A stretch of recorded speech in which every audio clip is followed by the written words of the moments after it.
Paul Ravelli-Lemel, donc sans plus tarder, je lui laisse la parole. Voilà, Shavua Tov.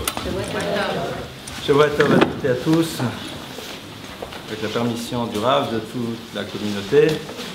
C'est vrai que je connais l'adresse, mais je suis jamais venu. Donc c'est vrai que c'est sympathique.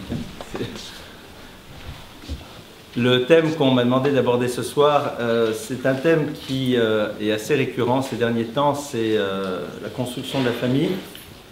Ce qui est intéressant, c'est quand on regarde il y a quelques années quels étaient les thèmes qui étaient abordés lors des cours. On abordait relativement peu des sujets tels que la construction du couple, la construction de la famille, l'éducation des enfants. Et puis, ces dernières années, il y a une forme d'émergence. On réalise qu'il faut en parler de plus en plus. Que s'est-il passé? Comment se fait-il qu'il faut réfléchir à cela, qu'il faut un enseignement là-dessus? Avant de rentrer un peu plus dans les détails, si vous le voulez bien, je vais essayer de faire un état des lieux. L'état des lieux va être le suivant. Aujourd'hui, a priori, le couple et la famille devraient bien aller. Et ce, pour une raison très simple. Le couple devrait bien aller parce que, de manière générale, on ne se marie plus à 20 ans. La plupart du temps, les gens se marient à 25, 30, voire plus. Et, soyons très réalistes, dans l'immense majorité des cas, ils ont fait ce que j'appellerais pudiquement avant des études comparatives. Et il n'y a pas donc l'idée de se dire avec quelqu'un d'autre, peut-être ça aurait été mieux. Souvent, ce n'est pas la première personne. On ne peut pas dire qu'aujourd'hui, les gens ne se connaissent pas avant de se marier. Ils se connaissent, parfois même extrêmement bien. Dans les petites annonces, on dit voire plus si affinité. Quand quelqu'un vous annonce qu'il va se fiancer, il vous dit maintenant qu'il va se fiancer, généralement il ne se fiance pas la semaine prochaine, il va se fiancer dans quelques mois et le mariage, il dit c'est pour juin. On dit à Mazel Tov, non, juin 2013. On a l'impression qu'il faut aller commencer à récolter le blé, faire la farine, tellement ça prend du temps à préparer un mariage. Donc on sait que les gens se connaissent, ont pris le temps de se fréquenter, de se découvrir longtemps, voire même fort longtemps. Souvent, ils ne sont pas à leur première expérience, c'est une réalité. Et pourtant, aujourd'hui, nous sommes à un taux de près de 50% de divorce. Dirigeant une structure qui s'appelle la Maison de la Famille, je suis malheureusement bien placé pour en parler, vu le nombre d'appels et de consultations qu'il y a pour gérer ce genre de problématiques. Surprenant. De la même manière, au niveau des enfants, aujourd'hui, on a 1, 2, éventuellement 3 enfants. À partir de 4 ou 5, dans l'immense majorité des cas, ce sont des familles recomposées. Bien sûr, il existe des familles dans lesquelles il y a 4, 5, voire même plus d'enfants, mais c'est de plus en plus rare. Les enfants n'arrivent pas dans la famille lorsque le couple est très jeune. Il y en a un qui arrive, on prend le temps de programmer le second, préférence une naissance avant le 31 décembre, ça ferait une demi-part en plus au niveau de la déclaration d'impôt. Et puis, ils ont quand même un certain confort. Alors bien sûr, pas toujours. Il y a des familles chez qui malheureusement le quotidien est extrêmement difficile. Mais de manière générale, les enfants ont aujourd'hui, en tout cas en France, un certain confort d'existence, des structures et d'éducation qui sont là pour les aider. A priori, des parents qui sont censés être adultes et matures, la relation devrait bien se passer, il devrait y avoir un vrai échange, on a le temps de se parler, de se voir. Or, force est de constater qu'aujourd'hui, les ruptures adolescentes dans la relation entre les parents et les enfants sont de plus en plus fréquentes. Nous avons l'impression, et pas juste l'impression, que les parents ont peur de leurs enfants, alors qu'ils leur donnent de plus en plus. Ça, c'est juste pour dire aux autres d'éteindre, en effet. Et donc, que se passe-t-il? Alors, on ne va pas faire une analyse, trop fouillée là-dessus, mais je voulais poser ça comme étant une forme de constat. Et sur la base de ça, essayer d'explorer avec vous quelques pistes de réflexion sur ce que sont les fondamentaux de la famille et quels sont surtout aujourd'hui les enjeux dans notre société actuelle. Parce que je crois qu'il est absolument urgent d'accepter qu'étant dans de nouvelles donnes, nos modèles doivent être différents. Certaines personnes vont me dire, mais attendez, chez nous ça n'a jamais été comme ça, chez mes parents on n'a jamais fait ça, chez nous mon père, chez nous ma mère, chez nous les enfants, chez nous le couple. Il n'y a aucun problème. Je suis totalement pour. Mais dans ce cas-là, vous me donnez votre portable, vous évacuez de la maison, c'est le cas de le dire. On soit gentil pour les autres, au moins d'essayer de les éteindre, sauf le médecin urgentiste. Donc, vous me rendez votre portable, la machine à laver la vaisselle, la machine à laver le linge, il n'y a pas de problème. On veut fonctionner comme il y a 50 ans, pas de problème. Vous évacuez Internet, les iPads, les iPods, les iTouch, tout.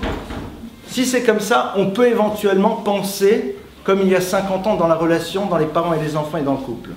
Aujourd'hui, nous sommes avec de nouvelles données, nous n'avons pas le choix. Et je vous le dis clairement, nous n'avons pas le choix. Nous sommes obligés de repenser de manière extrêmement forte comment nous allons construire ces familles qui, même si, grâce à Dieu, vont bien de manière générale, vont quand même pas toujours aussi bien. Et nous en voyons aujourd'hui les résultats chez les adolescents et surtout chez tous ces jeunes qui ont tout pour eux et qui n'arrivent absolument pas à s'engager eux-mêmes dans des vies de famille, dans des vies de couple. Et quand ils se retrouvent à l'intérieur, souvent explosent en vol extrêmement rapidement. Donc, on va prendre le texte, on va voir un petit peu ce que la Torah nous propose, essayer de reposer ça avec une accentuation peut-être plus importante sur les problématiques d'éducation. Le couple, bien sûr, c'est une longue histoire. On en parle, c'est vraiment le sujet du jour, c'est la paracha de la semaine. Juste 2-3 points. 2-3 points au passage, ce sont des pistes, ce sont des ouvertures. On ne peut pas traiter, et à la fois dans la même conférence, d'une réflexion sur le couple et sur l'éducation. Donc on va s'axer un petit peu plus sur l'éducation. Mais la base même d'une famille, c'est quand même un couple. Un couple, c'est quoi? C'est la rencontre entre deux êtres profondément différents. Il n'y a rien de plus étrange pour un homme qu'une femme et réciproquement.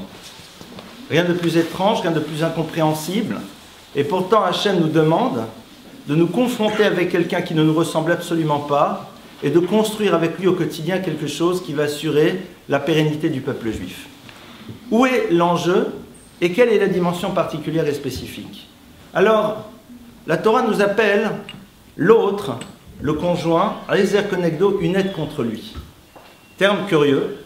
Pourquoi la Torah m'appelle l'autre Rezer Konegdo, une aide contre lui? C'est vrai que nous les juifs, on est des spécialistes de la théorie qui dit pourquoi faire simple alors qu'on peut faire compliqué. Bon, on connaît ça. Pourquoi faire simple si on peut faire compliqué? Faisons compliqué. Donc, au lieu de dire je vais lui faire un conjoint, la Torah nous dit, et c'est le Rezer, une aide, Konegdo. Et Koneged, c'est pas Ito avec lui, Koneged, contre lui. C'est un peu violent. C'est comme ça que l'on parle de l'apparition du conjoint, de l'autre. Une idée à partager avec vous. Rezer, une aide, c'est un mot qui est composé de 3 lettres avec lesquelles vous allez faire un autre mot. L'autre mot que vous pouvez faire avec Rezer, c'est le mot Zera. Zera, c'est quoi? C'est une semence. C'est quoi une semence? Une semence, c'est quelque chose de minuscule, de pas important, a priori, mais qui a à l'intérieur d'elle ce que j'appellerais un monde des possibles. Lorsque vous prenez une graine, que vous la plantez dans le sol, cette graine possède un certain nombre de potentiels.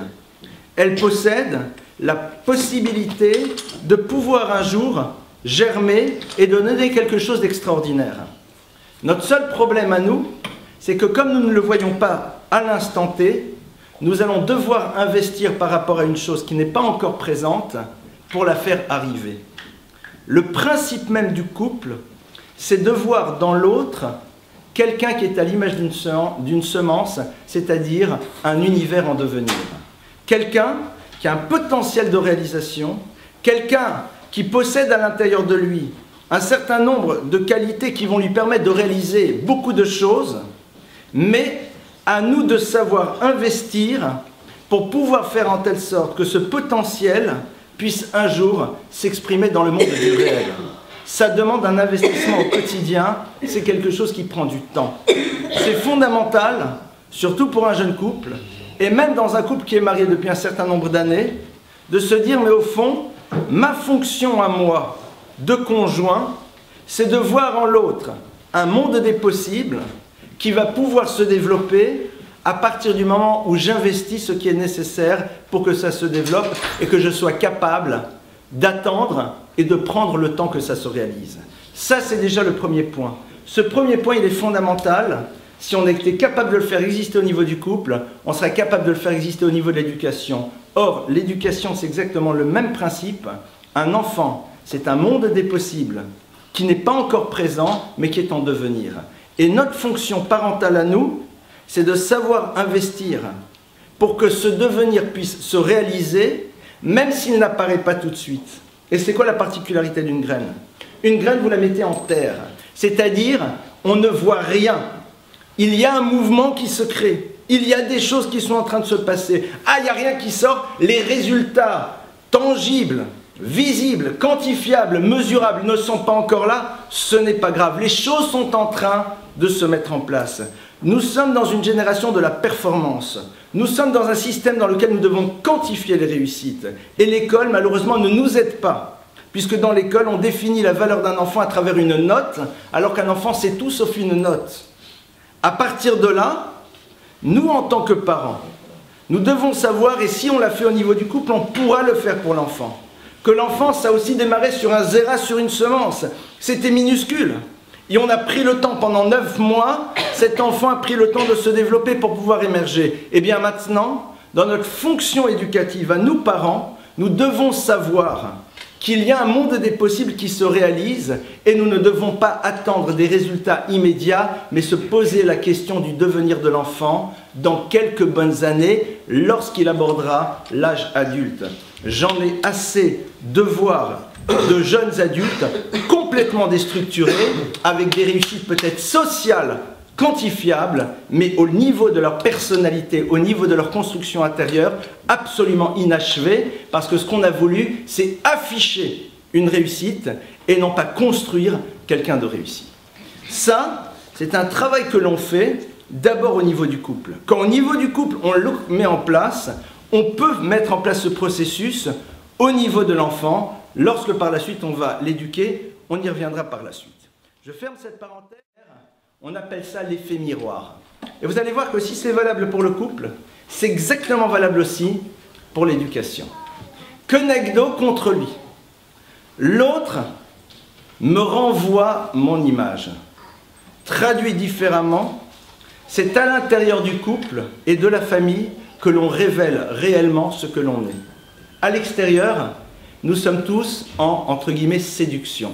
Nous cherchons à plaire et ça n'a rien de péjoratif.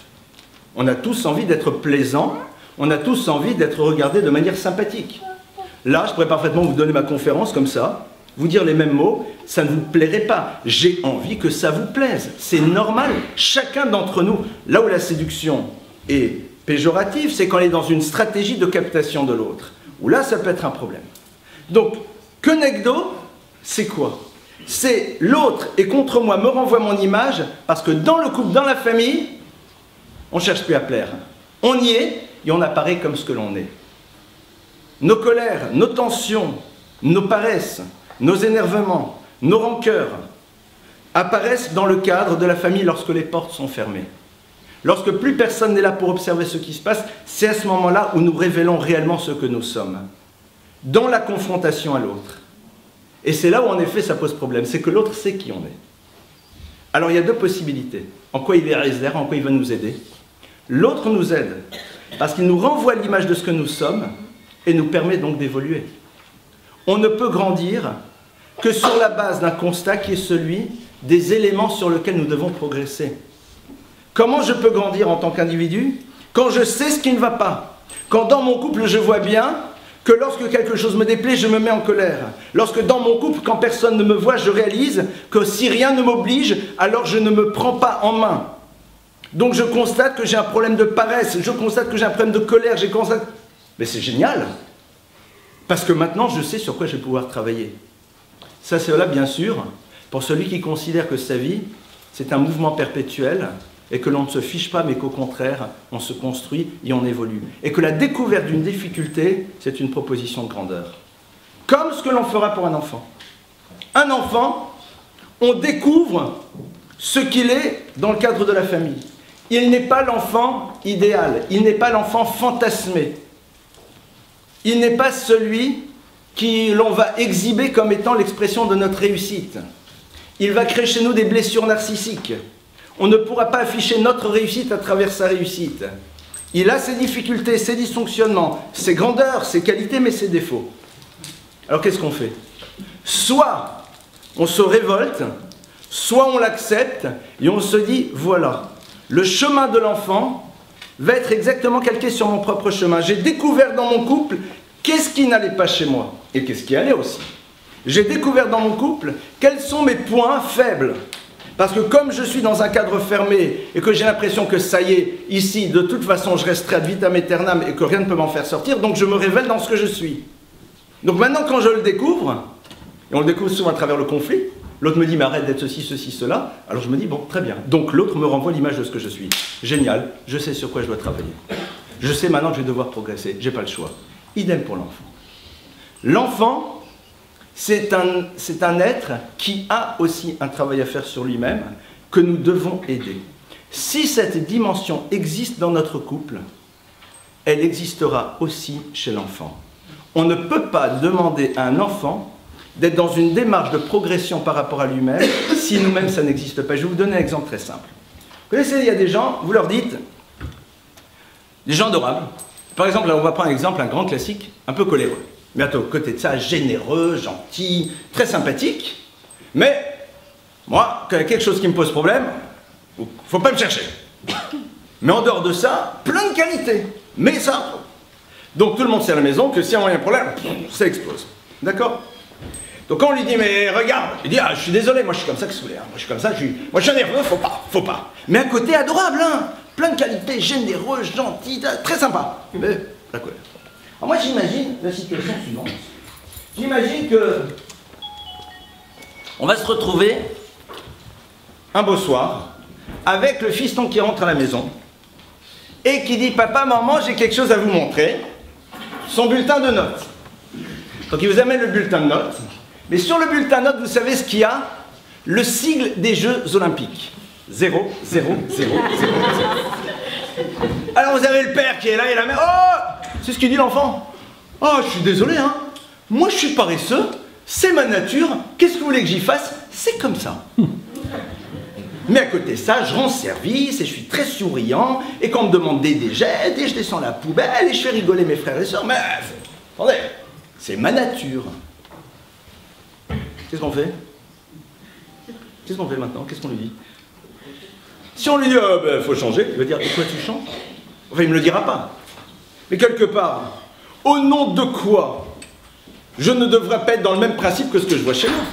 Chez moi, on considère que quand on a un défaut, on l'accepte et c'est comme ça. Et du moment qu'il y a des qualités qui compensent, tout va bien. Mais chez moi, c'est la même chose.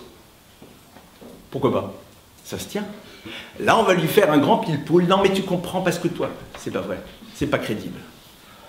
Le mouvement que nous allons créer chez nous, dans notre propre existence, au niveau de notre transformation, est quelque chose qui nous permettra, un, d'être crédible, qu'on demandera à l'enfant de changer, d'évoluer, qu'on l'aidera à le faire, et permettra aussi de créer une atmosphère dans laquelle l'idée du changement fait partie de la sphère familiale.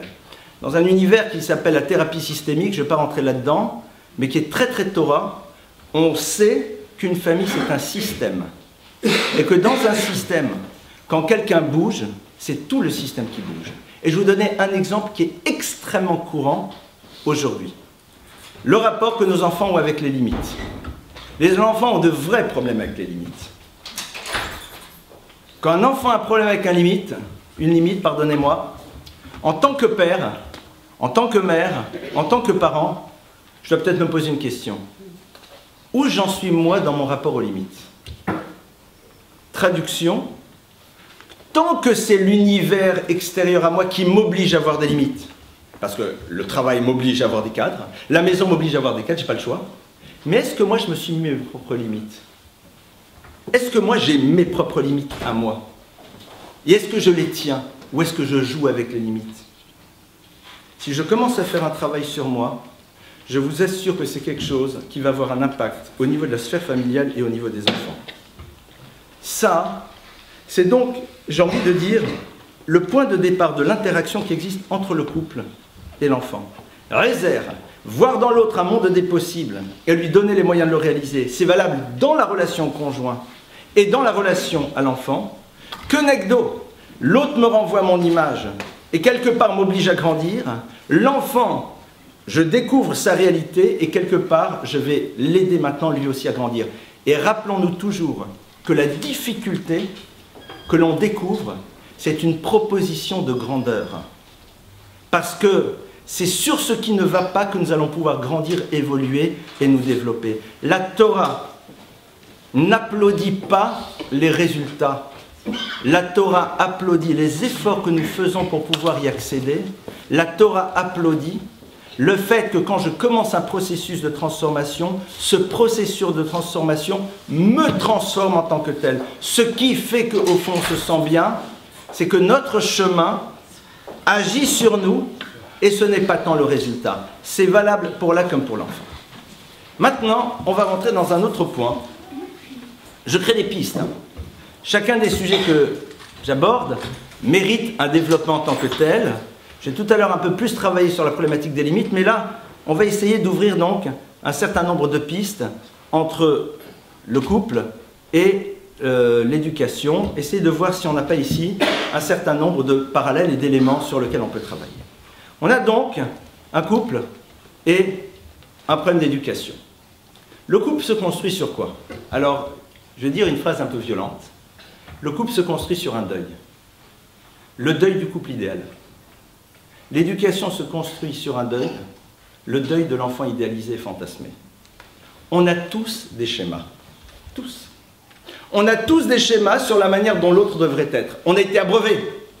Des schémas sur ce que devrait être l'autre et sur les schémas sur lesquels devrait être la relation. On est abreuvé de films et on est tous persuadés que... Ah, d'accord? Ça, c'est dans les films. On est tous persuadés que chez l'autre, vendredi soir, papa est assis souriant, maman est en train de servir gentiment, pendant que les enfants autour de la table chantent les émirotes, en faisant des jolis livrets Torah, et que papa, même s'il est explosé par une semaine de travail, tient bon la route, et malgré la dafina, est droit dans ses bottes et ne s'écroule pas le nez dans son... Vous êtes sûr que c'est... D'accord? Ça, c'est dans les livres. Ça, c'est dans les livres. C'est les images d'Épinal. L'idée, c'est de faire le deuil. Je prends le deuil. C'est-à-dire, on met de côté l'image de ce que l'autre devait être. Et on accepte de découvrir la réalité de l'autre. Aujourd'hui, on est dans un monde dans lequel, quand l'autre ne correspond pas à ce que l'on attend, qu'est-ce qu'on fait? Éjecte. Exit. On passe à autre chose. Et ce n'est pas Facebook qui va nous aider à changer. Ça me déplaît, hop, je passe à autre chose. Je switch. Et la facilité avec laquelle on switch, elle est déconcertante dans les relations humaines, dans les relations entre guillemets pseudo-amoureuses et même dans les relations de couple. On se déculpabilise en disant on prendra de bons thérapeutes qui aideront nos enfants à gérer le divorce et tout ira bien. Je peux vous rassurer tout de suite, c'est faux. C'est faux. On se sort de toutes les situations, mais une situation, elle laisse toujours des cicatrices. Alors parfois, on n'a pas le choix. Mais la question est de savoir, est-ce que notre histoire de couple et notre histoire de famille est suffisamment importante pour qu'on ait envie de se battre pour elle? Pour qu'on ait envie de se battre. Se battre ne veut pas dire nécessairement qu'on gagnera toujours. Mais est-ce comment on s'est battu? Est-ce qu'on s'est révélé à soi-même l'importance des choses à travers les énergies que l'on a procurées pour essayer d'y arriver? Ça, c'est donc un point. Mettre de côté les images fantasmées. Accepter la réalité de ce que l'on découvre. Cet enfant... difficile à travailler, il n'arrive pas à tenir en place. Ok, je l'accepte. Je l'aime non pas pour ce qu'il fait, mais je l'aime pour ce qu'il est. Parce que si on m'aime pour ce que je fais et non pas pour ce que je suis, je serai sans arrêt sur ce que j'appellerais un siège éjectable. J'ai l'impression que c'est notre comportement qui fera que l'on est aimé ou que l'on n'est pas aimé. On est aimé parce qu'on est, point. Et pas parce que je fais ça ou je fais pas ça. Ces éléments-là, ils sont valables dans le couple, comme dans l'éducation. Ce sont des choses qui doivent fonctionner dans le même principe. Et au fond, si on réfléchit, c'est à la portée de tout le monde. Mais nous sommes dans une société de spirale. Nous sommes dans une société dans laquelle nous n'avons pas le temps, nous ne nous posons pas, et on laisse faire les choses. En étant persuadés que les modèles que nous avons vus chez nos parents, si nous les reproduisons, ça fonctionnera sur le même principe. Or, la réalité nous montre bien que non. Donc soit on accepte de se laisser bouleverser, soit on gère, mais quelque part, après, il faudra quand même assumer notre responsabilité si éventuellement il y a des échecs. L'échec n'est pas nécessairement quelque chose de visible. L'échec, c'est le monde des possibles qui ne s'est pas réalisé. C'est la construction qui aurait dû être et qui n'est pas là. C'est celui-là l'échec. C'est pas l'échec, c'est l'autre est un clochard, c'est pas ça. Dans quel état on laisse l'autre? Au fond, comment est-ce qu'il est à l'intérieur de lui? Comment est-ce qu'il est construit? Comment est-ce qu'il va construire si lui-même n'est pas construit? Ça fait partie des enjeux. Et au fond, si on réfléchit un instant, c'est passionnant. C'est passionnant parce que ça nous donne des ouvertures fabuleuses. C'est-à-dire que quand on se lève le matin, on sait qu'on a un vrai travail à faire. On sait très bien que le sourire que l'on va avoir va être un élément déterminant dans l'équilibre familial et que l'effort que je vais faire pour sourire, même si je n'ai pas envie de sourire, peut changer une atmosphère. Et c'est extraordinaire. C'est extraordinaire si on réfléchit. C'est-à-dire, il est extraordinaire de réaliser que nous pouvons transformer, changer et faire avancer les choses. On va s'arrêter maintenant sur quelques points un peu plus concrets. Et tout d'abord, toujours je vais être dans ce parallèle entre le couple et l'éducation, sur un élément qui est fondamental. Vous allez me dire c'est évident, mais c'est pas grave, je vais le redire. C'est ce que l'on appelle la communication. Alors tout le monde dit, il faut communiquer. Aujourd'hui, soi-disant, à l'époque de la communication, on ne communique rien du tout. C'est un bourdonnement. C'est tout sauf la communication. Alors, communiquer. Alors les gens disent, on n'arrive pas à communiquer entre nous. Communique pas. Alors, je vous rappelle que communiquer, c'est quoi? C'est pas juste se parler. Parce que les animaux, les abeilles, se parlent. Il y a ce que j'appellerais la communication de nécessité et la communication. Communication de nécessité, c'est passe-moi le sel. Où est-ce qu'on va en vacances? Qu'est-ce que je te ramène comme les courses? Ça, c'est ce qu'on appelle les communications de nécessité. C'est technique. C'est toi qui amènes les enfants, c'est moi qui les cherche, on va chez ta mère, on va chez mon père. Pourquoi ça vous fait rire? Communication de nécessité. Certains vont dire, moi, c'est pas du tout nécessaire d'aller chez sa mère. D'accord, très bien. Ferme la parenthèse. Mais, vous savez, j'ai le bonheur d'être beau-père, d'accord? Quand on est devenus beaux-parents avec mon épouse, on s'est regardé, on a dit, bon, maintenant, il n'y a qu'une seule règle, il n'y en a pas deux. Une.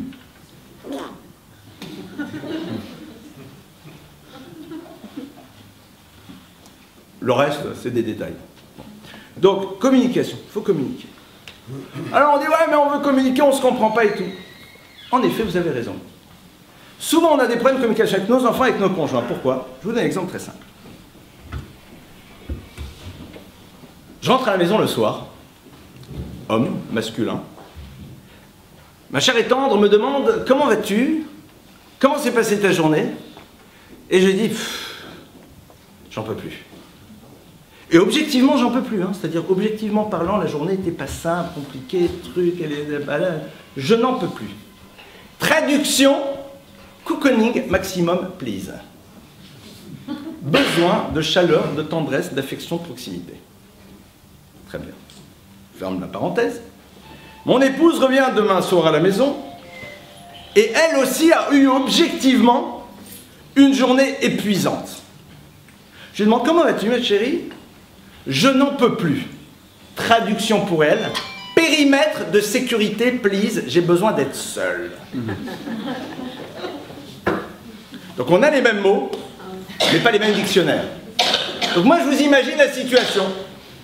J'entre à la maison, j'en peux plus. Ma femme entend, j'en peux plus. Pour elle, traduction, j'en peux plus. Faut le laisser seul. Moi je m'installe tranquillement sur le fauteuil, j'attends que...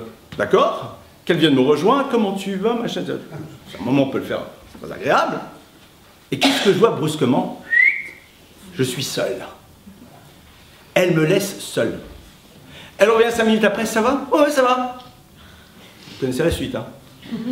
La même chose dans un soir, comment vas-tu? Elle me dit, je n'en peux plus. Et moi j'ai, oh pauvre chérie, machin. Non, non, c'est bon, je vais faire la cuisine. Mais tu m'as dit que t'en pouvais plus. Non, non, c'est bon, tout va bien.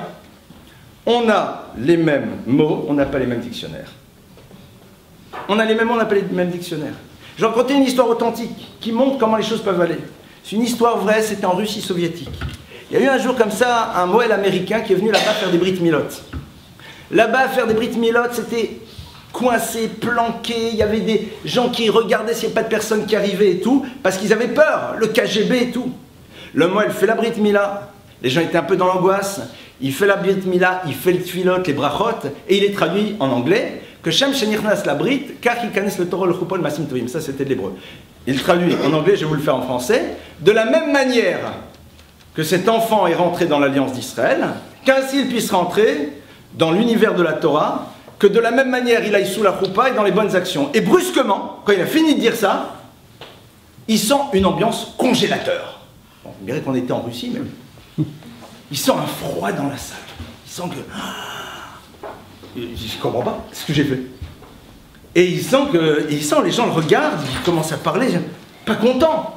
Bon, il va chez quelqu'un, bah, il dit, excusez-moi, j'ai dû faire une erreur, qu'est-ce que j'ai dit, quoi? Qu'est-ce qui se passe? Il y en a qui dit, monsieur le rabbin, mais vous avez maudit le bébé. Il dit, comment j'ai maudit le bébé? Il dit, vous avez dit que de la même manière qu'on lui a fait la Brit Mila, qu'ainsi il aille sous la choupa. Mais non, on ne veuille pas qu'il aille sous la choupa dans l'angoisse, dans la peur et en étant caché. De la même manière. Eux avaient traduit de la même manière, c'est-à-dire dans la même situation. Alors que nous, on traduit que Shem, comme il est rentré ainsi, mais ce n'est pas dans la même situation. Pour montrer que parfois, les mots sont à l'origine des mots MAUX. On a des mots, mais ils n'ont pas le même sens. Et vous savez que ça, c'est un élément fondamental au niveau aussi de l'éducation. Un enfant, quand on lui dit « tu es méchant », ça construit de lui une image totalement dévalorisée.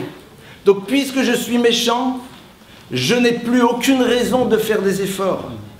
On le rentre et on le fige à l'intérieur d'une définition. Un enfant, comme un adulte, ne nous pose jamais de problème. Ce qui peut nous poser de problème, c'est ce qu'il fait, pas ce qu'il est. Un enfant va faire une bêtise, on va dire « j'ai pas de problème avec toi ». Toi, il n'y a pas de problème. Mais par contre, j'ai un vrai problème avec ce que tu fais. Parce que ce que tu fais, je ne suis pas d'accord. Ce que tu es, c'est autre chose. Tu n'es pas ce que tu fais. On ne définit pas quelqu'un à travers son acte. La Torah ne fait pas de casier judiciaire. Ça va être un point fondamental.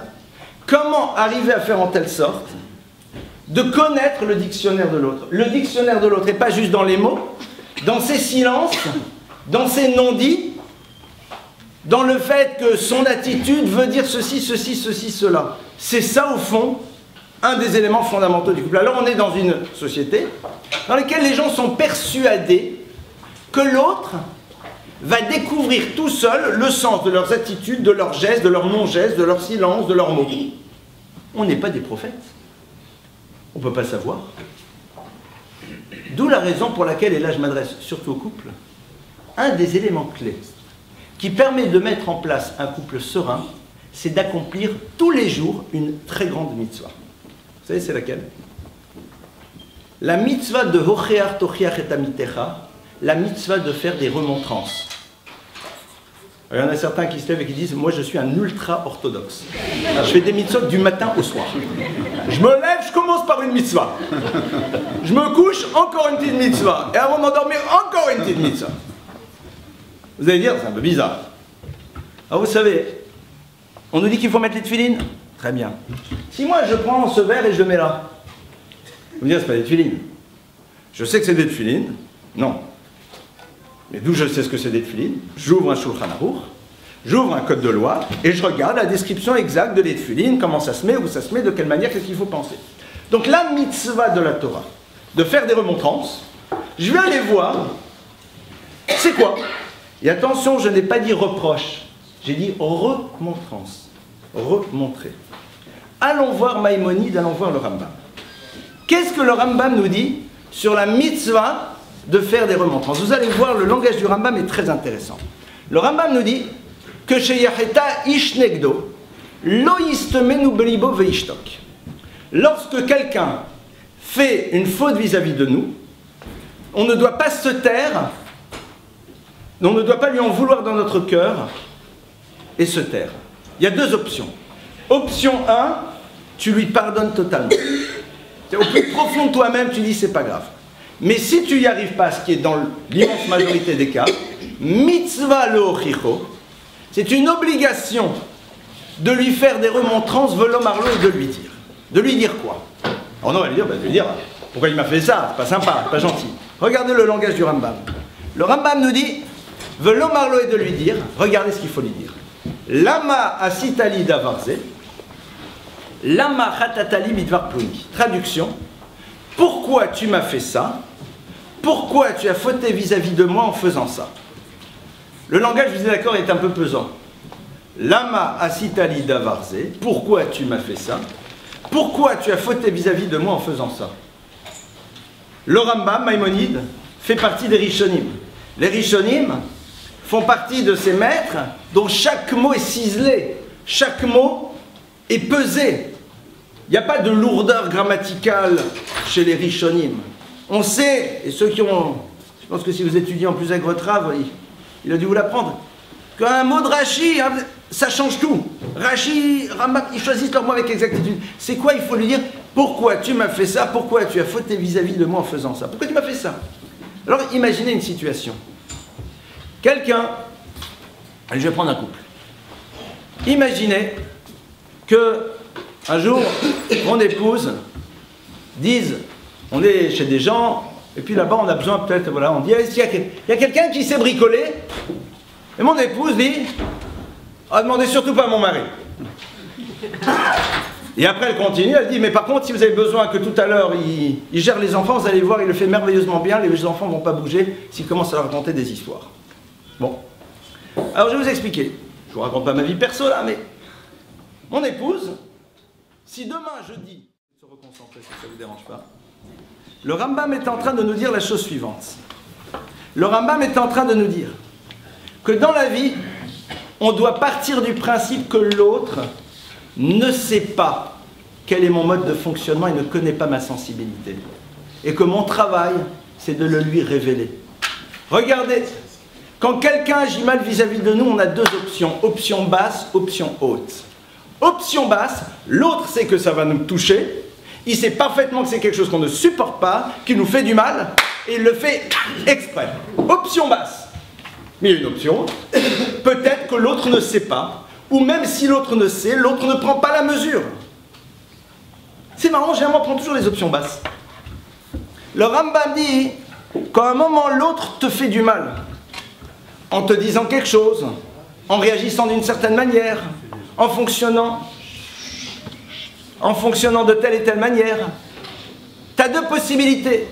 Première possibilité, l'autre sait parfaitement. L'autre, au fond, sait que ça va me faire du mal et que j'apprécie pas et tout, et il le fait exprès. Ça peut arriver. Il faut essayer de comprendre. C'est une forme de communication. C'est comme la colère, c'est un appel au secours. Nous, les hommes, on sait très bien qu'une colère féminine, généralement, c'est un appel au secours, dire « j'ai besoin de toi ». Mais comme c'est difficile de le dire, alors on se met en colère. Mais on sait traduire. C'est quoi l'idée? Le Rambam dit, quand quelqu'un te touche, te fait du mal, tu dois aller chez lui dire « pourquoi tu m'as fait ça? Tu sais, ça me fait du mal. » Sous-entendu, je suis sûr que tu ne le savais pas. Je te dis quoi? Mais pour moi, c'est évident que si tu prenais la mesure de ce que ça me fait, c'est évident que si tu as réalisé ô combien ça me bouleverse, c'est sûr que tu ne l'aurais jamais fait. Pourquoi? Parce que, pourquoi j'ai envie de m'imaginer le contraire? À ce moment-là, l'autre, on lui a révélé un modèle de fonctionnement qui nous appartient, et donc il va pouvoir maintenant tenir compte dans la suite de la relation. Ça, c'est quelque chose qu'il faut s'habituer à faire de manière régulière dans un couple, plutôt que de garder cette rancœur qui au fur et à mesure... Et le jour où ça sort 30 ans qui remontent à la fois. Bon 30 ans. Et surtout, c'est une mitzvah particulière pour le féminin, parce que la femme provient, dit la Gemara, correspond, fonctionne comme l'endroit duquel elle est venue. La femme provient d'un os, et un os c'est quelque chose de dur. Quand vous faites dessus une marque, la marque elle reste. Alors que l'homme provient de la terre, quand vous faites une marque sur la terre, au bout d'un moment, elle disparaît. Une femme va dire à son mari, « Ouais, d'accord, mais il y a 14 ans, hein, au mariage de ta cousine. » Quelle cousine, Gichlam? Il y a une cousine qui s'est mariée il y a 14 ans. C'est le teva de la femme, c'est sa nature profonde, l'homme oublie. Il faut être capable, maintenant c'est vrai, que si une fois on a dit à l'autre, tu sais que quand tu dis ça, quand tu agis de cette manière, ça me touche, et que l'autre me dit, eh ben je m'en fiche, c'est ton problème. Ok, no comment. No comment, c'est vrai. Si l'autre dit, ben je m'en moque, c'est ton problème, c'est pas le mien. Dans ce cas-là, je ne vais pas vous faire maintenant une séance, mais dans ce cas-là, il faut dire à l'autre, mais pourquoi tu t'en moques? Je vaux tellement peu pour que ma souffrance ne t'importe pas. Mais ça, là, après, on rentre dans des problématiques qui se règlent, hein, qui se règlent, parce que quelqu'un qui vous dit ça, c'est quelqu'un qui, dans son agression, cherche un contact, il ne sait pas le chercher autrement. C'est comme un enfant qui se met en colère et via la colère, il veut rentrer en contact. Je comprends toujours ce genre d'attitude comme étant une manière de créer le contact, mais on ne sait pas le faire, on ne l'a jamais vu. Peut-être parce que chez nos parents, on ne l'a jamais vu. Donc nous, on ne sait pas comment on fait pour créer une conversation, un échange. On n'a jamais su. Il faut faire preuve d'intelligence, prendre de la distance et voir les choses dans un contexte plus global. Ça va être donc un autre élément. Prendre le temps de révéler à l'autre son mode de fonctionnement, lui donner des clés par rapport à nous pour qu'il puisse en tenir compte. Maintenant, j'ai dit que je voulais quand même à un moment me recentrer beaucoup plus sur l'enfant. Là, on a créé quelques ouvertures sur la réflexion du couple. Alors, juste, je le redirai tout à l'heure, mais je le dis tout de suite, à ce moment-là de la conférence, d'un côté comme de l'autre, souvent quelqu'un dit « il a bien fait de venir mon mari, il a bien fait de venir ma femme. » D'accord? Il y a la sortie, on va dire dans le meilleur des cas, t'as vu, hein? Alors si ça ne vous dérange pas, je vous demande un truc. Vous allez faire le pari de l'intelligence de l'autre. C'est-à-dire que celui qui se sent concerné, il n'a pas besoin de vous pour réaliser qu'il est concerné. Et si vous ne voulez pas faire le pari de l'intelligence de l'autre dans un couple, il n'y a pas de problème. Mais je vous rappelle un principe. Si je ne fais pas le pari de l'intelligence de l'autre, je dois me rappeler d'un autre principe. C'est lequel? Qui se ressemble, s'assemble. D'accord? Donc au moins, c'est clair. Et c'est pas simple, n'oubliez pas que ce n'est pas simple. Un enfant qui a vécu dans un univers dans lequel il n'a jamais vu le père dire à la mère « je t'aime », un enfant qui a vécu dans un univers dans lequel il n'a pas vu qu'on savait communiquer autrement qu'à travers des silences ou des tensions, lorsqu'il est adulte, il reproduit. Dans un autre univers, on appelle ça ce qu'on appelle la nécessité d'être fidèle. On ne peut pas trahir. Ce qu'on appelle les loyautés. Je vais être loyal par rapport au schéma parental. Si demain je fonctionne autrement vis-à-vis de mon épouse que ce que j'ai vu mon père fonctionner, ça revient à dire que mon père s'est trompé. Or, j'ai pas envie de dire qu'il s'est trompé. Il s'est trompé. Et alors? Il s'est trompé. Oui, en effet, c'était pas comme ça. Et alors? Il savait pas, il s'est pas rendu compte, je connais pas son histoire, sa vie, ses problèmes. On n'est pas obligé d'être loyal. On est obligé de trahir à un moment pour grandir. Je suis pas obligé sans arrêt de reproduire des schémas. Donc il faut dire que peut-être le modèle de l'autre, c'est que l'autre ne se sent pas capable. Parce que si maintenant, demain, je change dans la relation à l'autre, alors que j'ai vu un modèle radicalement différent chez mes parents, ça voudrait dire que mes parents se sont trompés. C'est la même chose dans l'éducation. Chez nous, à la maison, les enfants, on a toujours... Et alors? Et alors? D'abord, c'était peut-être très bien, mais c'est plus valable pour aujourd'hui. Et peut-être, c'était pas bon. Chez nous, les enfants, on ne peut pas leur donner trop d'affection, sinon on croit que tout est permis. C'est vrai.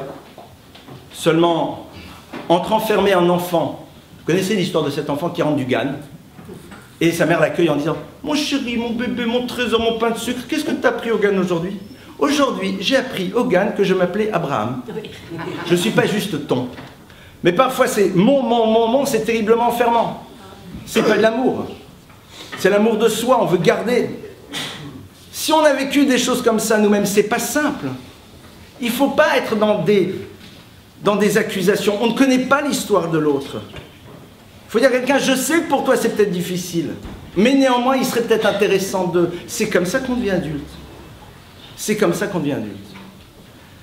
Maintenant, je vais quand même arrêter sur un point fondamental au niveau du chinour de l'éducation. Et on va essayer de réfléchir à une notion dont on sait qu'elle est importante, mais qu'on a terriblement difficile à mettre en place. C'est ce que j'appellerais le rapport à la limite. Alors pour ça, je vais vous donner un exemple très simple.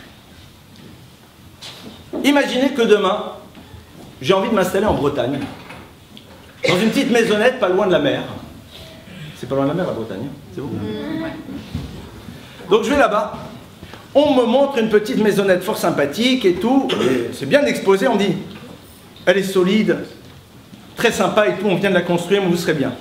Moi je sais que là-bas il y a des tempêtes, j'adore les tempêtes, mais j'ai quand même envie de me sentir un peu en sécurité. Donc je dis, mais elle est vraiment solide, vous êtes sûr? On dit, oui, il n'y a pas de problème, vous pouvez vous sentir en sécurité. Je dis, je peux tester. Il dit, il n'y a pas de problème, donc je viens. Je prends un grand truc et je donne un coup dans le mur, ou alors je mets un grand coup d'épaule dans le mur. Et je sens que ça vibre.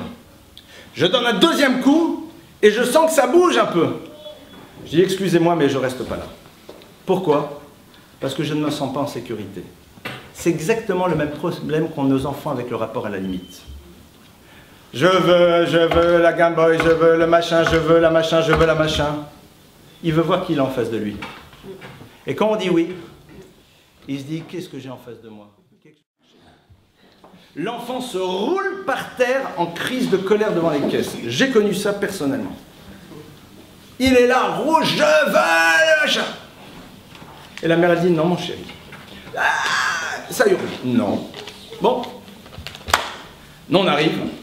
C'est tout juste si on ne fait pas le 119, SOS enfant machin chouette. Et puis, on dit à la mère, bon écoutez, 2 €, allez-y, payez-lui ça. La mère elle dit non, pas du tout, j'ai le moyen d'acheter le magasin si vous voulez. Mais je ne lui donne pas, pourquoi? Regardez ce qu'il y a sur la composition. Il y a marqué « peut contenir de l'arachide ». Or, cet enfant est suspecté de faire des allergies à l'arachide. Je ne prends pas le risque de le voir faire un œdème de coin ici, parce que monsieur râle. La conscience que j'ai de la dimension impliquante des choses me donne la force de résister. C'est tout. Si je sais que Internet dans la chambre d'un enfant, c'est la catastrophe, il peut monter, descendre, chanter, danser, me menacer, il n'y a pas. C'est comme ça. Point.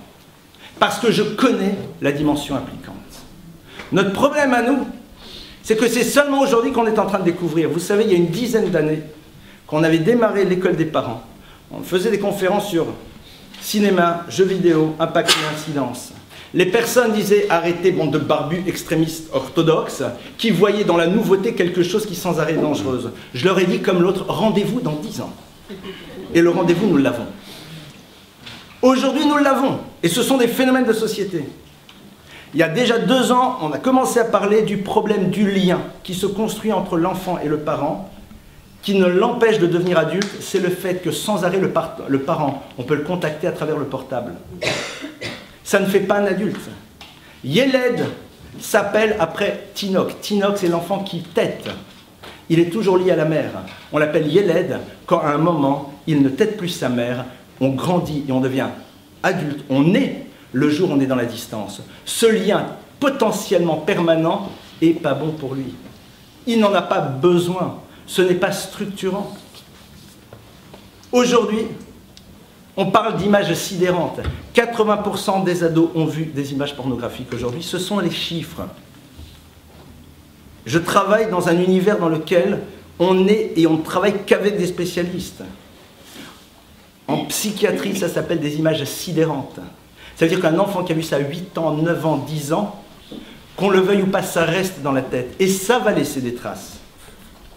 Et on sait très bien, regardez, j'ai mon machin, à 11 h du soir, l'autre jour je voulais regarder un truc. Je voulais voir prendre un billet, voir si j'avais. Donc je vais sur le navigateur, en dehors de téléphoner, d'envoyer des mails, je sais pas, mais j'étais, et je vois des images, pas cachères du tout. Enfin, aujourd'hui ça s'appelle pas cachère, hein, mais bon. Et madame, elles avaient oublié de s'habiller à moitié. C'est fou là-dessus. Et je dis à quelqu'un, dis-moi c'est quoi ça? Il me dit non mais attends, c'est à partir de 23 h, c'est automatique. À partir de 23 h, hein, les pubs, c'est hop. Pourquoi? Ben à 23 h, 23 h. À 15 ans, je ne sais pas comment j'aurais géré. Ben, à 15 ans, on voulait voir des bêtises. C'est quasiment impossible. Vous imaginez, il fallait se planquer, truc, machin, aller. On va pas se la raconter. Un ado de 14-15 ans, si vous voulez aller voir faire des bêtises, fallait qu'il s'organise. Aujourd'hui, il a le machin et c'est nous qui payons l'abonnement. Et on paye l'abonnement et on est là. Et attention! Alors, à la limite, il en a besoin. Pourquoi? Parce que la mère dit, vous imaginez le pauvre, s'il se fait agresser. Tout le monde sait que quand un enfant se fait agresser, que ça n'arrive jamais, il dit à la personne, bouge pas 2 secondes, j'appelle ma mère. Elle dit, ben, zide maintenant le portable si ça te dérange pas. Pourquoi? Pour dire, non, non, maman, je suis chez Alfred, je fais des maths. Tu parles. Il n'est rien du tout en train de faire des maths. Au contraire, c'est la meilleure manière de rassurer pendant qu'on est en train de faire autre chose. Alors très bien, il l'a, c'est Eder. On n'a pas résisté. On n'a pas résisté, on peut résister. Et je vous assure que oui, chez nous, les enfants n'ont pas de portable, point. Très bien. Ah d'accord, on a résisté. On n'a pas résisté. Le soir, alors imaginez, je vous parle, Et je suis en train de vous parler, et je suis en train de dire comment ça va, ça me fait plaisir. Ah, au fait, comment allez-vous? Il me regarde, il me dit, c'est qui cet impoli? Je suis en train de lui parler, je me tourne vers quelqu'un d'autre. Mais avec ça, brusquement, tout le monde a le droit de s'ingérer dans notre vie. À table, imaginez, j'arrive comme Marie Copine. Au milieu du repas, je commence à parler à un de vos enfants. Vous dites, il est fou celui-là. Mais avec ça, c'est moutard, c'est permis. Non, il y a des règles. Le soir, tu vas dormir. Comme ton portable est extrêmement précieux, on préfère, au cas où il y aurait une agression nocturne, d'être à dos pour le défendre. Il est dans notre chambre à nous les parents. Ah mais non, je suis pas d'accord. Pourquoi tu dois téléphoner à minuit? Ouais, non, vous allez regarder ce qu'il y a dedans. Ah, il y aurait peut-être des choses que j'ai pas le droit de voir. C'est intéressant, ça. On a peur de le dire. Pourquoi on a peur? Tu en as besoin? Eh ben non. Il y a des choses que tu as peur que je vois. D'abord, je ne rentre pas dans ta vie privée. Mais si tu as peur que je vois dans ta vie privée, ben, il faudrait peut-être qu'on en discute de ta vie privée. On est des parents, ils sont des enfants. La relation, elle est verticale. Il faut à un moment se positionner. Et nos enfants en ont besoin. Parce qu'ils ont besoin d'avoir face à eux des parents adultes. Non pas qui s'imposent pour dire « je suis le parent, tu es l'enfant », mais des parents qui ont conscience que les règles sont fondamentales et les structures. Et pour ça, il faut se battre ensemble. Et si à un moment, je n'ai pas la force, eh bien, courage fillon, je laisse à l'autre le soin de gérer. Je rentre à la maison le soir, je sens que je ne vais pas résister. Ils vont me faire craquer. Je dis à ma femme, chérie, je vais faire une bêtise. Soit je vais m'énerver, soit je vais leur dire, faites ce que vous voulez, c'est pas bon. Courage fillon, je n'ai aucun problème. Je suis un être faillible. Je vais dans ma chambre et je la laisse gérer. Ou le contraire. Les enfants, bien sûr, ils cognent. C'est solide. C'est solide. Ouais, c'est solide.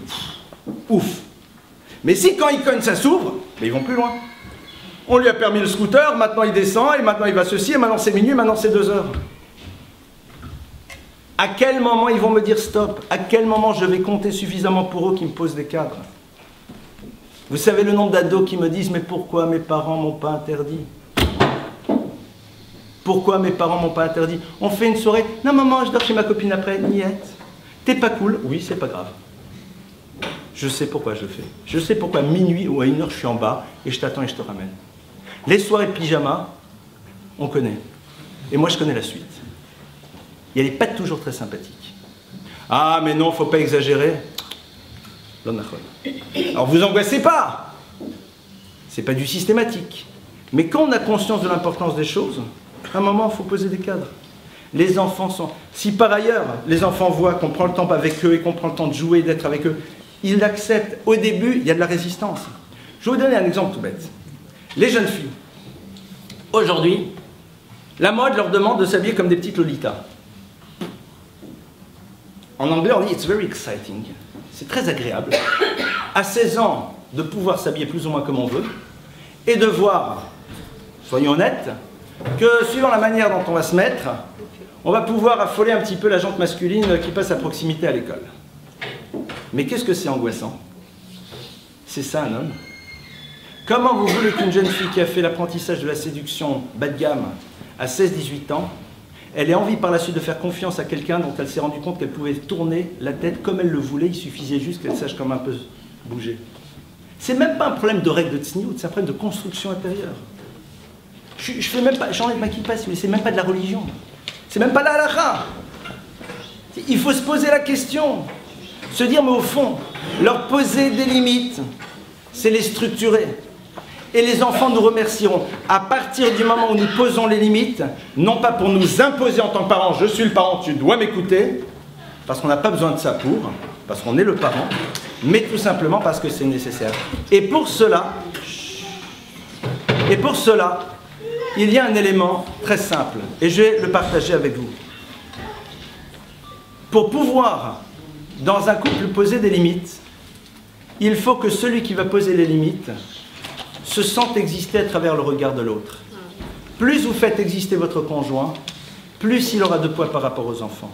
Moins vous le faites exister, plus lorsqu'il demandera des choses aux enfants, ça sera pour se faire exister lui-même et les enfants le percevront. L'enfant va dire, dis-moi, c'est parce que tu n'arrives pas à devenir l'homme de la maison par rapport à maman que tu es obligé de m'interdire à moi? C'est pas parce que tu es obligé de t'écraser devant papa que tu m'obliges moi maintenant? L'enfant il n'est pas fou, hein. L'enfant il se rend très bien compte qu'on veut s'imposer parce qu'on n'a pas de place. Alors on ment vis-à-vis d'eux. Vous voulez que l'autre ait du poids, donnez-lui du poids. C'est pas compliqué. Vous voulez que l'autre, sa parole ait du poids, donnez-lui du poids. Faites-lui des compliments et je conclue là-dessus, sur un dernier élément avant de passer aux questions si vous le voulez, quelque chose qui va être fondamental. Il y a une question récurrente qu'on se demande dans tous les couples. Et les enfants se la posent de la même manière. Et tout le monde se la pose la première année, la deuxième, la troisième, la cinquième, la 15e, la 20e, la 30e, la 40e année de mariage, voire plus. Et cette question, on a besoin régulièrement d'une réponse. Qu'est-ce que je représente pour l'autre? Quel est mon poids? Qu'est-ce que je vaux? Et je sais ce que je représente pour l'autre à travers une chose, les efforts qu'il fait pour tenir compte de ma réalité. L'autre sait très bien que quand... Alors je vais prendre des exemples gros sabots, hein, d'accord? Je prends exprès des exemples gros sabots, peu pesants. À l'extérieur, on est toujours un peu présentable. J'entre à la maison, j'ai envie d'être un peu plus détente. On peut comprendre. Mais il y a une différence entre être détente et se laisser aller complètement. D'accord? Il y a un minimum. Il y a un minimum. Je révèle à l'autre son importance en ayant une exigence de comportement en sa présence. C'est la meilleure manière de lui prouver qu'il a de la place. Un enfant qui voit qu'on ne fait pas attention à soi, en sa présence, c'est insupportable. Allez, on est entre nous. Non. Je suis désolé de vous donner un exemple. Je me promènerai en caleçon devant tout le monde? Non. Alors pourquoi devant mes enfants je le ferai? En dehors du fait que la lara dit qu'au niveau de la tsniout, c'est peut-être pas top. En dehors de la lara, non. Ah, devant tout le monde, je me baladerai peut-être plus en petit pull détente et là. D'accord, mais il y a une différence entre être plus cool et être dans un modèle qui est au fond, ne tient pas compte de l'autre. Ça va être un élément fondamental. Révéler à l'autre son importance en faisant attention à ce qui est important pour lui ou pour elle, et montrer à nos enfants leur importance en ayant des exigences de comportement parce qu'ils sont là et ils le valent bien. Ça, c'est de manière régulière qu'on a besoin. Et on se laisse aller et c'est normal, c'est notre nature. On est à la maison, on lâche prise, c'est normal. Dehors, on est en représentation, c'est normal. Ce sont des efforts. Et quand une femme réalise que... Et que je rentre à la maison et que j'ai tout ramené, c'est rare, j'ai rien oublié. Et que je dis à ma femme, tu sais, hein, j'ai rien oublié. Et qu'elle me dit, j'espère bien. Je lui en fais de la course. Attendez, mais je comprends pas, c'est normal. Elle m'a donné une liste, c'est normal que j'oublie rien. Non mais pour moi, un homme, c'est très compliqué. Elle doit être capable de me montrer ô combien elle apprécie quelque chose qui pour elle est évident. Elle va me dire, bravo, je t'adore. C'est super. J'ai besoin de les entendre ces mots. Parce que pour moi, c'est un effort. Pour moi, c'est un effort. Elle a fait quelque chose qui pour elle est très difficile et pour moi est très simple. Je dois lui dire, mais je suis super content, c'est super gentil. Vous avez des gens qui ont difficile à verbaliser, à dire, à fonctionner. Ils arrivent à faire les efforts. Pourquoi ils font les efforts? Pour nous révéler notre importance? Mais on doit leur dire, on doit le dire. Sinon, comment est-ce qu'on peut avancer? Un enfant, il a fait enfin. Il a pris son linge et il a amené là-bas. Il n'a pas trié, mais il a déjà amené. Si on ne lui dit pas, oh, mais dis-moi, tu as pu le trier, il va dire, attends, ça va. Bravo mon chéri, je suis très contente de toi, bravo. La prochaine fois, je suis sûr qu'en plus tu arriveras même à le trier, ça va être génial. Il est content, j'ai donné du poids à son effort. Pour moi, c'est simple, mais pour lui, c'est compliqué. Ah, mais je comprends pas, c'est ridicule, je te demande pas de comprendre, je te demande de savoir. Regardez, il y a plein de trucs qu'on ne comprend pas chez l'autre. Quand une femme, elle rentre à la maison, et qu'elle dit à son mari, chéri, tu sais, on a livré aujourd'hui le tableau qu'on avait commandé, d'après toi, il faut le mettre où? Et que moi, pendant un quart d'heure, je regarde. Comme je dis, il serait pas mal là. Et elle me dit, non, tu penses pas qu'il serait mieux là? Je me dis, tu sais pourquoi tu me demandes? Moi, je me rappelle qu'on a fait la liste de mariage. Je sais tout ce que j'ai voulu. C'est parce qu'il y a la maison. Elle savait parfaitement. Mais c'est pas grave, elle avait besoin de savoir ce que je pensais. Un mari rentre à la maison. Il a changé l'ampoule. De lui-même. Et c'est normal, on habite sous le même toit. Non. Parce que c'est qu'elle a changé les poules chez sa mère.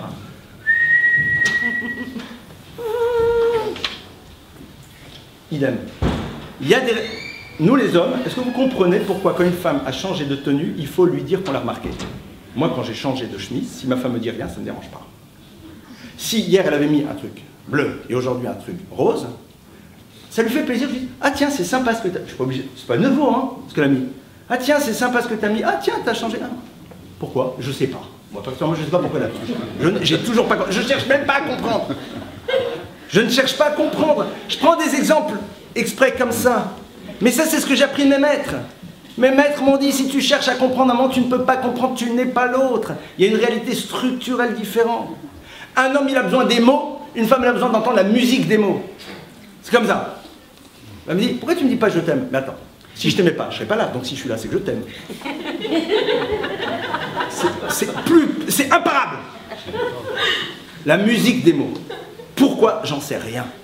C'est la même chose dans l'autre sens. Un homme a besoin qu'on lui fasse des compliments sur des choses qui pour lui sont inhabituelles. Pourtant, attends, on est sur le même toit, on est truc, c'est normal. C'est comme ça, on a besoin de se sentir valorisé si on a fait quelque chose qui ne rentre pas dans notre cadre normal, même si on l'a fait. On le connaît, on est perdu. Qu'est-ce que nous les hommes on fait? On avance. Une femme, qu'est-ce qu'elle fait? Elle s'arrête, elle ouvre le plan. Et non, on avance. Aujourd'hui, il y a le GPS, vous me direz. Tant qu'il n'est pas marocain, ça va le GPS, on peut avancer. Mais comment ça fonctionne? Je prends exprès ces exemples pour montrer qu'il y a des réalités structurelles qui sont différentes. Ce qu'il faut, c'est donner du poids. Ce qu'il faut, c'est reconnaître. Ce qu'il faut, c'est exprimer, verbaliser. Voilà quelques pistes. Alors, je suis bien conscient qu'on a ouvert des choses. Le thème de l'éducation est un thème extrêmement vaste, qu'on a fait à l'école des parents il y a plusieurs années. Il y a près d'une cinquantaine de cours, de conférences sur de multiples sujets. D'ailleurs, qui au passage sont sortis en CD, on est en train aujourd'hui de les mettre sur un site. Et sur le couple aussi. Donc ce que j'ai voulu faire avec vous ce soir, c'est ouvrir. Ouvrir des perspectives, ouvrir des réflexions. Surtout pas pour pointer un doigt accusateur sur l'autre et dire « Ah, si l'autre fonctionnait comme il a dit, ah, si l'autre fonctionnait comme il a dit ». Acceptons l'autre comme ce qu'il est, avec son histoire, ses qualités et ses défauts, ses points positifs et ses points qui le sont moins. Voyons en lui un monde des possibles, voyons en lui quelqu'un qui a peut-être envie de changer, mais pour qui c'est difficile. Donnons-lui les énergies et réfléchissons juste à une chose, et c'est là-dessus peut-être sur lequel je voudrais conclure. Tous les jours dans notre famille, ne réfléchissons pas à ce que l'on a reçu, mais réfléchissons à ce que l'on a donné à l'autre. Chacun de notre côté, qu'est-ce que j'ai donné à l'autre aujourd'hui? Qu'est-ce que j'ai donné à mes enfants? Qu'est-ce que je n'ai donné à mon mari? Qu'est-ce que j'ai donné à mon épouse? Et à partir de là, même si on voit que chez l'autre ce travail ne se fait pas, c'est son problème. Si chez l'autre le travail ne se fait pas, c'est son problème. Chacun d'entre nous doit se dire, moi j'essaye de faire mes efforts au quotidien, et à partir de cela, on avance. Voilà un petit peu quelques points que je vais partager avec vous. Si vous le voulez, on va se prendre une dizaine de minutes pour des questions. Alors, pour les questions personnelles, la règle est comme ça. On dit, j'ai quelqu'un qui n'ose pas poser sa question, qui m'a demandé de la poser à sa place. D'accord? Très bien. Allez-y. On y va. Allez-y, à vous la question.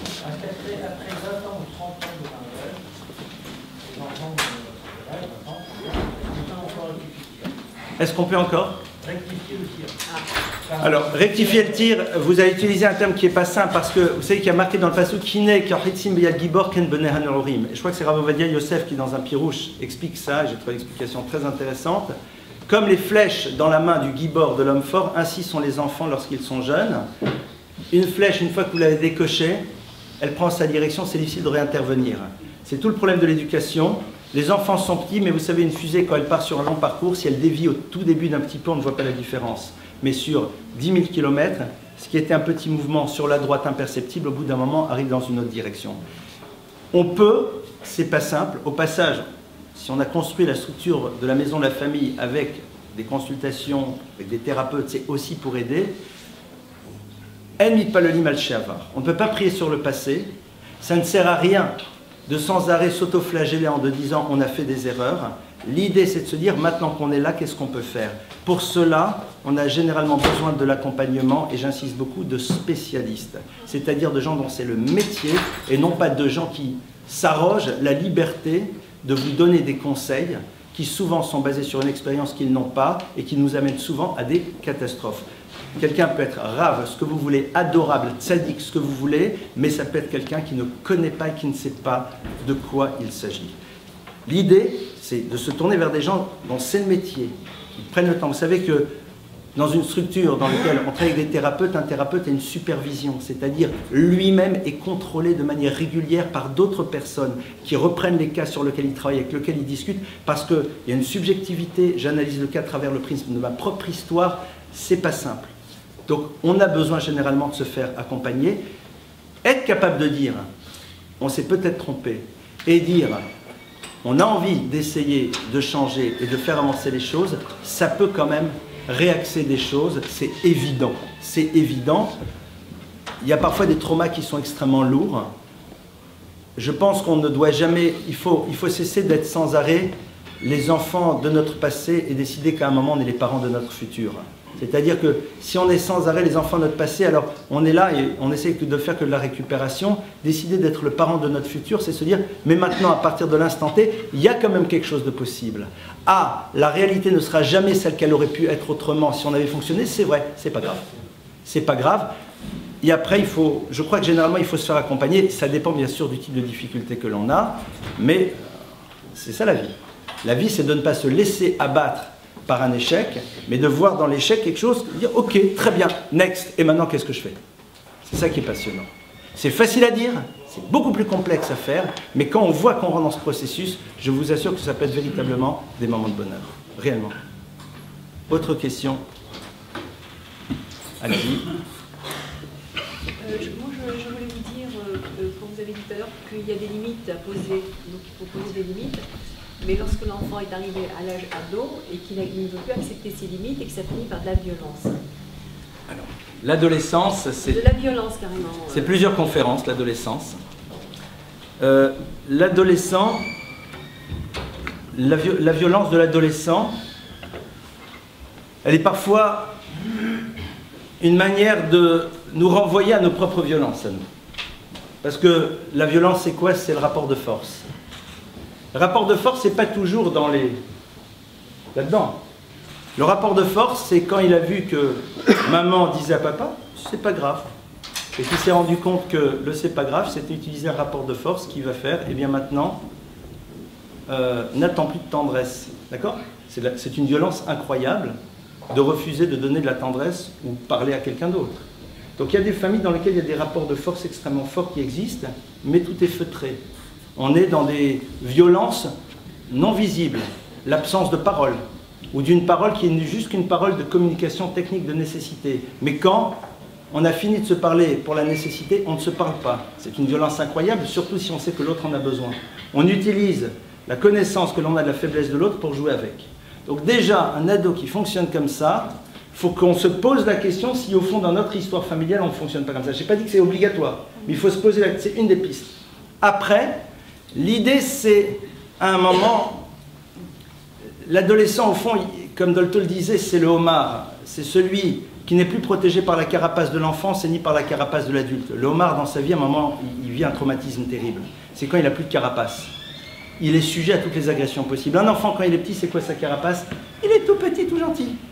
Quand on est adulte, officiellement, notre carapace, c'est quoi? C'est notre dimension structurée, équilibrée, adulte, mature. L'ado, c'est un corps d'adulte, mais non structuré.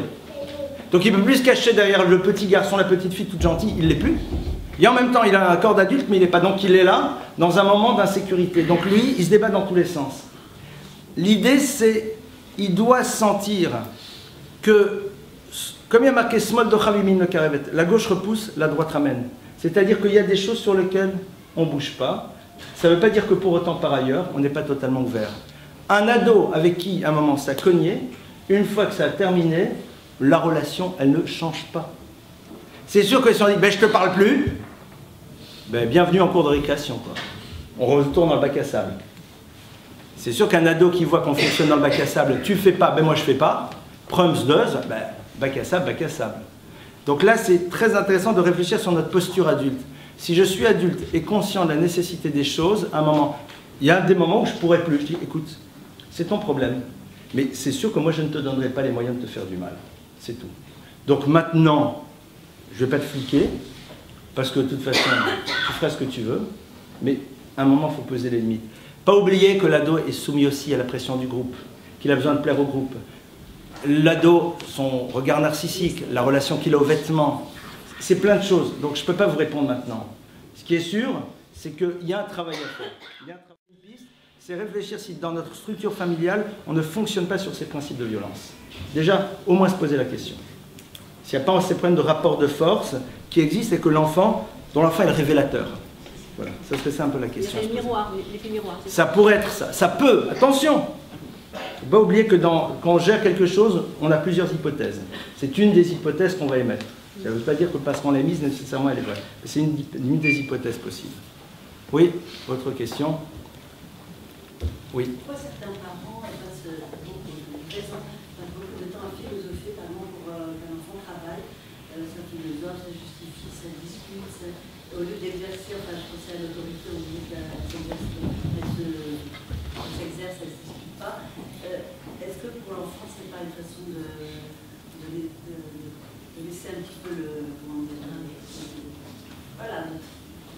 Manipuler. Pousser les limites, alors qu'on peut dire tu dois travailler. Alors, je ne dirai jamais à un enfant tu. Voilà. Je lui dis il.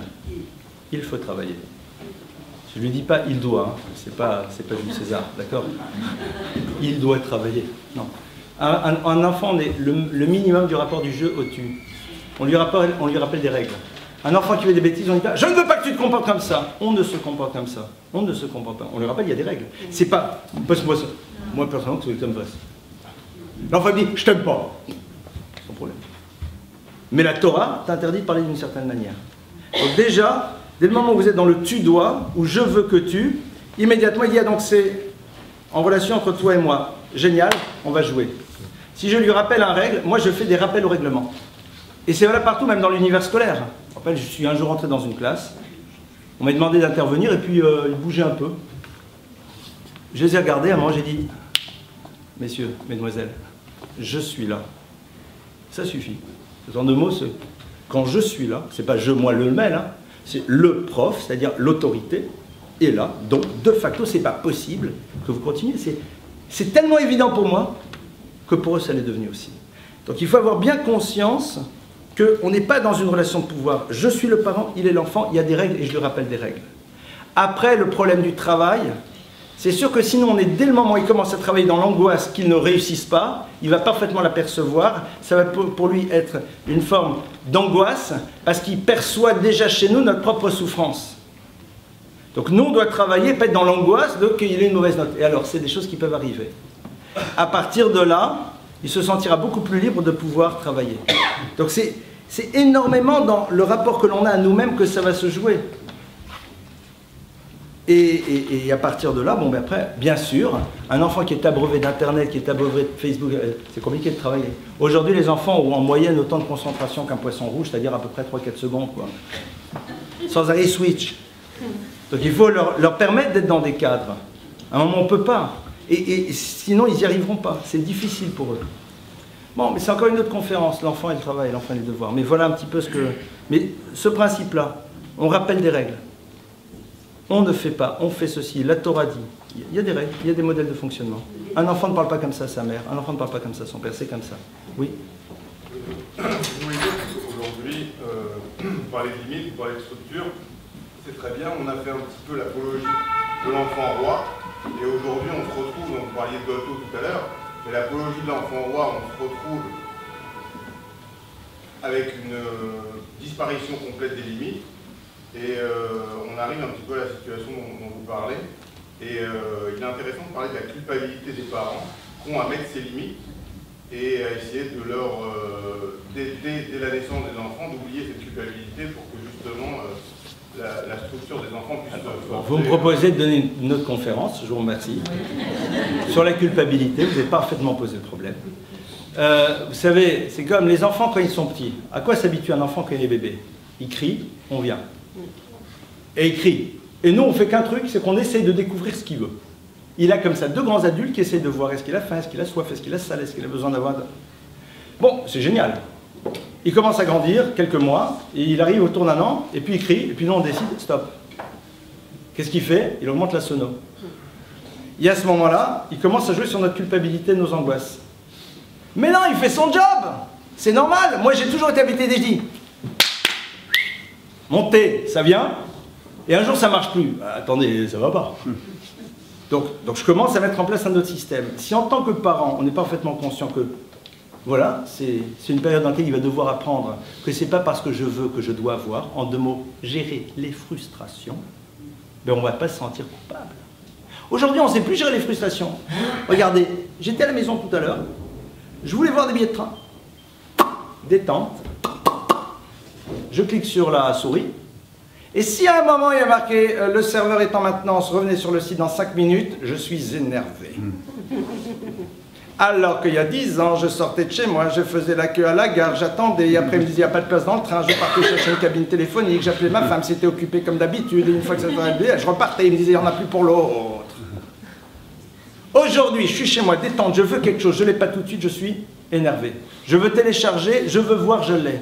Nos enfants ne savent plus gérer les frustrations, c'est de plus en plus compliqué pour eux. Vous savez que on est presque dans des pathologies qui sont en train de se mettre en place. Les addictions, c'est pas que ça. Les addictions sont des problématiques totalement autres, parfois chimiques, enfin, c'est plus complexe que ça. Mais désir, immédiateté du plaisir. Ah, waouh. Donc, c'est la même chose. L'enfant, j'avais, j'ai pas. Donc je crie. Donc non, sans coupable. S'il crie, ça veut dire qu'il souffre. Non, il souffre pas, il tente. Ben moi je dis non. Un grand principe. Nos enfants vont jouer. Ils vont dire, ben si t'es comme ça, je travaillerai plus, et ben tant pis. Mais je lui dis, mais c'est ton problème, c'est pas mon problème. Et BMF, j'en suis convaincu, moi j'y peux rien, c'est ton problème, c'est ta vie à un moment. Tu fais tes choix. L'enfant, il a besoin de prendre conscience qu'à un moment, il faudra qu'il assume. Je ne serai pas sans arrêt derrière en train de faire du rattrapage. Mais ça, pour nous, on doit être clair dans notre tête. Quand l'enfant, il le perçoit, je vous assure que ça change. Maintenant, là, on doit s'en sentir sacrément coupable, c'est de ne pas prendre le temps de réfléchir à la dimension impliquante des choses. C'est là où on doit dire, oh, mais les culpabilisations que génèrent chez nous nos enfants, alors, ils font leur job, hein, ils savent parfaitement le faire, mais on ne doit pas tomber dans le piège. À un moment, il faut se regarder, il faut dire, j'essaye de faire le mieux que je peux, et je suis un être humain faillible qui ne marche pas à tous les coups. Moi, vous me voyez comme ça en train de vous faire une super conférence, vous venez me voir à la maison à 18 h aussi. Vous comprenez? On est faillible. Ça ne marche pas à tous les coups. C'est évident qu'on voudrait, parfois ça ne marche pas, et parfois on sait, pardonnez-moi l'expression, planter. Et alors, c'est pas grave. Ennemi de Pali Malchavar, on ne prie pas sur le passé, on redémarre, on recommence. Mais à un moment, il faut avoir un axe, il faut avoir une direction, il faut avoir une constance. Et même là-dedans, il y a des sinusoïdales, et c'est ça la vie. Je sors d'ici et demain matin, je parle mal à mon épouse ou mon époux me parle mal, mais c'est normal, c'est ça la vie. Il y a des sinusoïdales, on monte et on descend aussi. Mais ce qu'on sait, c'est qu'on est dans une direction.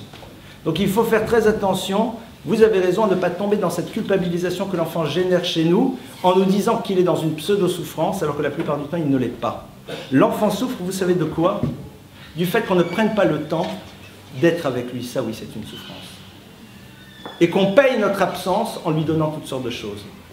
Alors il ne refuse pas parce que c'est sympa. Je suis tellement peu important que tu n'es pas capable de renoncer à quelque chose pour me montrer que je suis là. C'est vrai. Vendredi soir, mon maître, un de mes maîtres nous avait dit, vendredi soir, un père de famille normal se pique. Vous allez dire à quoi? Il se shoot à la caféine. À la caféine. Avant de partir à la synagogue, on se prend 2 cafés tassés. Pourquoi? Parce qu'on sait très bien que, logiquement parlant, vendredi soir, on est en fin de semaine, on décompresse, on est assis, Gainara, le repas est sympathique, on est en lâcher prise et on n'est pas là comme il faut. Et c'est normal! Attendez, on est des êtres humains, on n'est pas des robots. Donc quand ma femme, elle voit que je lutte et que je me donne les moyens de me dire bravo, que la cavotte, qu'est-ce que je suis contente, ah pourtant elle n'a pas ce problème, mais c'est normal, c'est une femme, je suis un homme.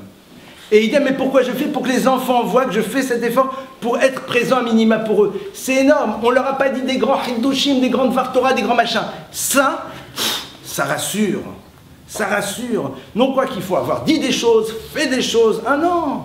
Montrer à l'autre qu'il est suffisamment important. Je vais vous dire, un enfant va dire, ah je devais réviser avec toi, mais je ne peux pas et toi tu dois partir. Dire, écoute mon chéri, qu'est-ce que tu dirais de l'idée que tu vas dormir maintenant et que demain matin on se lève, je me lève une demi-heure plus tôt et qu'on travaille ensemble. Même si concrètement on ne le fera pas, le fait de savoir que je suis prêt à me lever une demi-heure plus tôt, pour ça, c'est énorme.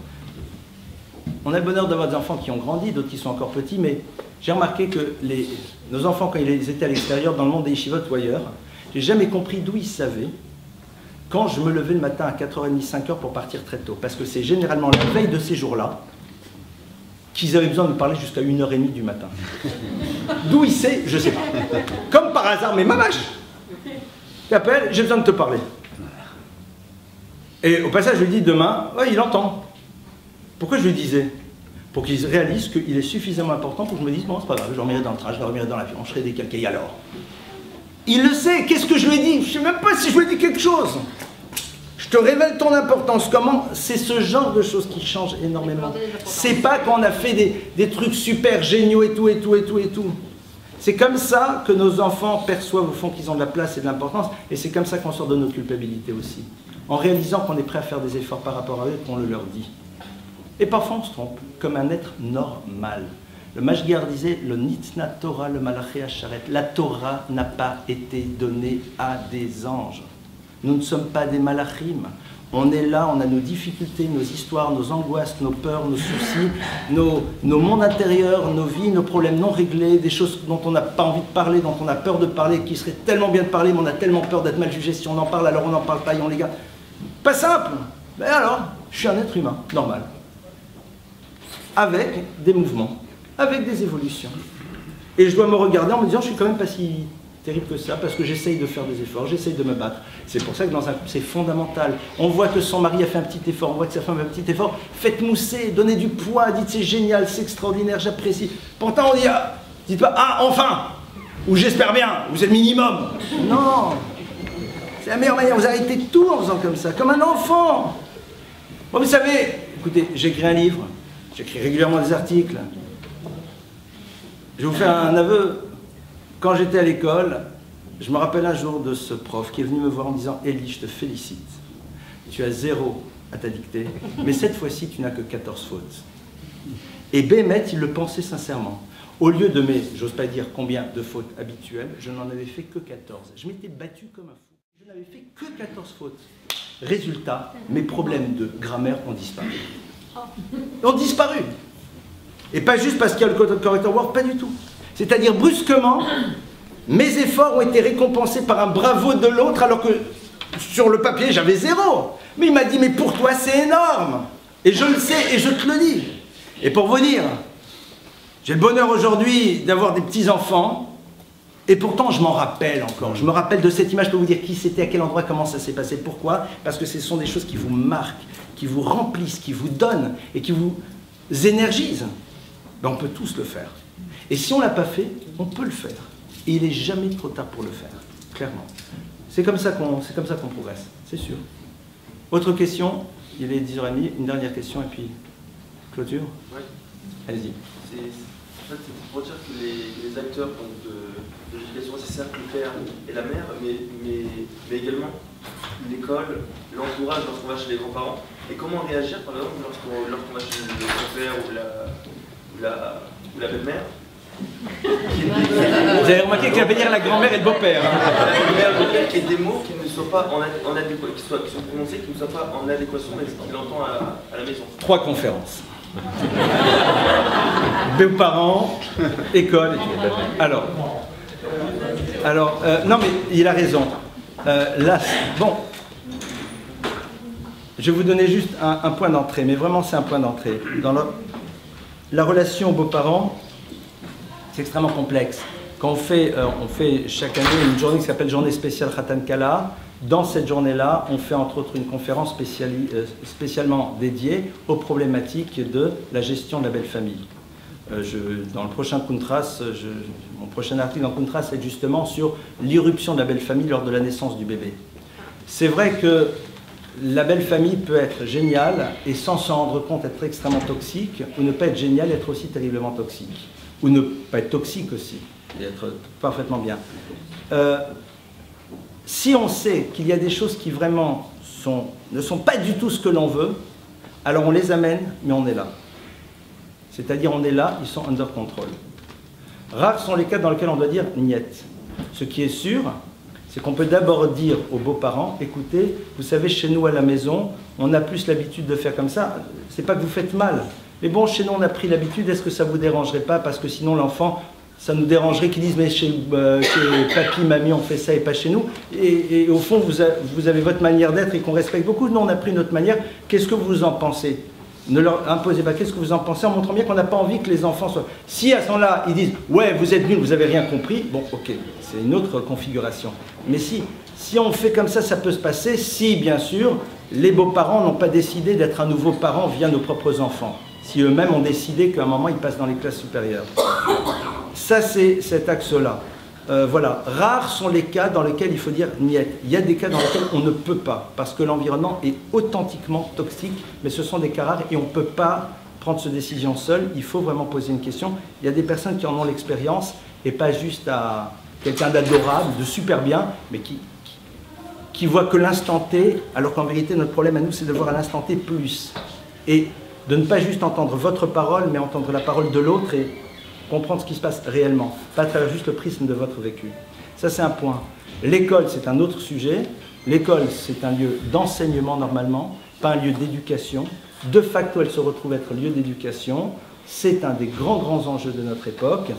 Il y a un vrai travail qui doit être fait au niveau de la pédagogie de la transmission, ne serait-ce qu'en sachant que 30% des enfants dans les écoles juives sont issus de familles monoparentales ou recomposées. Donc c'est d'autres données. En sachant que les profs ne doivent pas juste faire passer un savoir, mais aussi une éthique d'existence. Si vous le voulez bien, on peut faire une série de 12 conférences là-dessus. C'est un autre thème qui est fondamental, mais on ne peut pas l'aborder ce soir, j'en suis vraiment désolé. En sachant qu'il y a des lieux et des écoles avec des individus qui font ce travail merveilleusement bien, et d'autres endroits où ça ne se fait pas encore. Ça, après, c'est chaque école, chaque structure, chaque direction et chaque prof en tant que tel qui, chacun a son savoir, ses possibilités ou ne l'a pas. Voilà, on va arrêter là-dessus. Je me permets juste de vous remercier d'abord de votre accueil, de dire que je me suis permis d'amener un livre que j'ai écrit, c'est le premier, j'espère, d'une série, qui s'appelle « Les 4 coupes de lait ». J'en ai amené moins d'une vingtaine. Le thème, c'est le développement personnel dans la tradition juive. C'est-à-dire, vous savez que chez nous, l'idée du travail sur soi est fondamentale. Travail sur l'écoute, sur le don, sur la culpabilité, sur la rancœur, sur la colère. Donc, ce livre est dédié à ce sujet.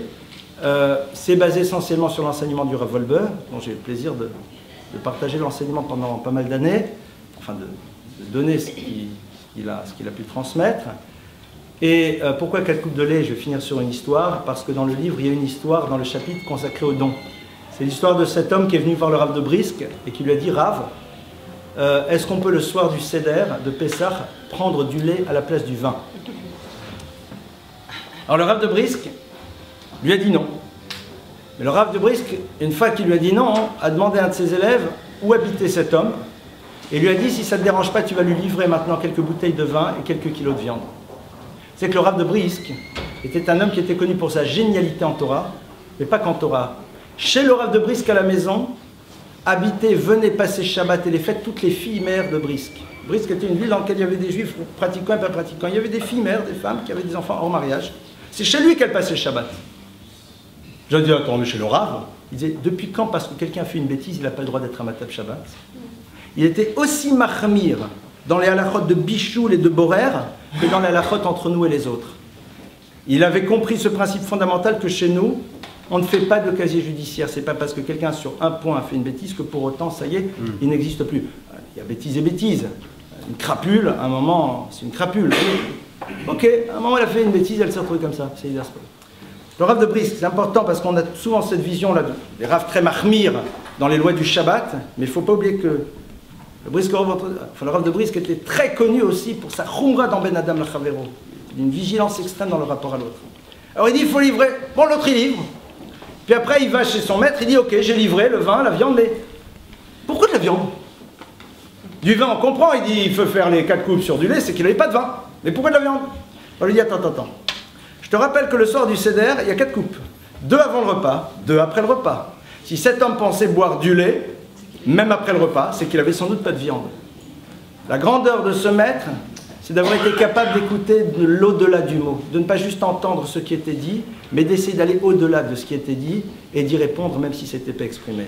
Comme cette histoire, personnellement, m'a beaucoup touché quand je l'ai entendue, c'est pour ça que j'ai voulu en faire le titre du livre. Voilà, les personnes qui voudront le prendre avec plaisir. Je vous rappelle aussi qu'on a une structure qui s'appelle la Maison de la Famille. Si vous allez sur Internet, vous verrez la maison de la famille.com ou .fr, je ne sais pas, avec une ligne d'écoute. Pardon ? Il faut y aller sur Internet. Pour ceux qui veulent. Oui, bien sûr. Ou alors vous faites un numéro de téléphone, j'ai pas mené des pubs, c'est le 0820 20 98 70. Il y a un numéro de téléphone avec des consultations, une ligne d'écoute, un certain nombre de services qui sont dédiés pour la famille et donc auxquels on peut faire appel. Il faut faire le 0820 20 98 70 et puis après donc suivre un guide vocal suivant qu'on ait besoin d'une ligne d'écoute ou alors d'avoir des renseignements plus précis par rapport à ses besoins. Oui. Je voulais juste demander ce que vous faites des bénéfices qu'on peut tirer d'Internet ou de choses comme ça. Alors, j'ai un site, j'en ai même pas qu'un, on a créé il y a quelques années lamet.fr, mais je vais vous dire, c'est le même principe, c'est une chose, c'est un problème de limite. Vous savez, il y a des choses qui sont géniales, mais tout dépend le cadre. Un homme et une femme qui se retrouvent ensemble dans l'intimité avant la choupa, c'est Chiyuv Mita. Après la choupa, c'est la chose la plus extraordinaire qui puisse exister. Tout dépend du cadre. Ce qui est sûr, c'est qu'à la maison, vas-y, Bezrat Hashem, et appeler quelqu'un en disant t'es une pourriture, va-t'en. C'est le même Kelly. Qu'est-ce que j'en fais? Et là-dessus, on est face à ce Kelly-là. C'est sûr que si on peut ne pas le faire entrer à la maison, c'est mieux, c'est quasiment impossible, alors il y a des règles. Et si l'enfant a besoin, un enfant n'a pas besoin d'avoir Facebook, n'a pas besoin d'avoir adresse email, tout ça, il n'en a pas besoin. Il y a besoin, mais il en aura besoin. T'en as besoin? Non. Ah, pourquoi t'en veux? Non. Par contre, tu veux voir le concert de machin sur truc, très bien. Et s'il y est, on se met à côté et on regarde avec lui. C'est fatigant, c'est épuisant pour les parents, mais c'est ça le prix. C'est épuisant. Ça prend du temps, ça prend des énergies, mais c'est pas grave. On sait pourquoi on le fait.